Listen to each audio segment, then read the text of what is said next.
மலையாள தேசத்தை சார்ந்த, நம்மளுடைய பக்கத்து தேசமான மலையாள தேசத்தை சார்ந்த மம்முட்டி அவர்கள் ஒரு பேட்டியில் சொல்லியிருப்பார், எங்கள் மக்கள் திரைத்துறையில் இருந்து தலைவர்களை தேர்ந்தெடுப்பது இல்லை என்று.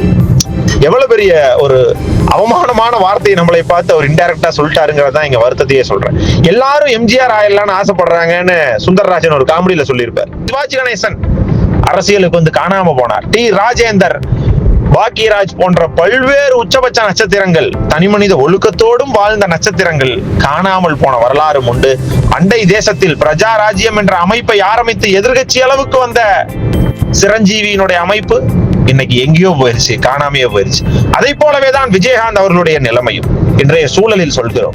ஒரு சினிமா துறையில் இருக்கக்கூடியவர்களை நமக்கான தலைவராக தேர்ந்தெடுக்க வேண்டுமா என்ற கேள்வியை மட்டும் விடுறோம். எத்தனை இந்த மக்களுக்கான மண்ணுக்கான போராட்டத்தில் இது போன்ற நடிகர்கள் வந்து கலந்து கொண்டார்கள் என்பதையெல்லாம் நாம் சிந்தித்து பார்க்க வேண்டும். நிச்சயமா விஜய் அவர்களுடைய வருகையும் பொது உடைமையாக அனைவருக்குமானதாக இருந்தால் இந்த மக்களே அதை ரசிப்பார்கள், ஏற்றுக்கொள்வார்கள். இளைஞர்களே சிந்தித்துக் கொள்ளுங்கள். போராட்ட களங்களில் உங்களுக்கான தலைவர்களை தேர்ந்தெடுங்கள். சினிமா துறை எனும் மோகத்தில் உங்களுக்கான தலைவரை தேர்ந்தெடுப்பதை விட போராட்ட களத்தில் தேர்ந்தெடுங்கள் என்றுதான் உங்களிடம் மன்றாடி வேண்டி இந்த காணொளியின் வாயிலாக சொல்றோம்.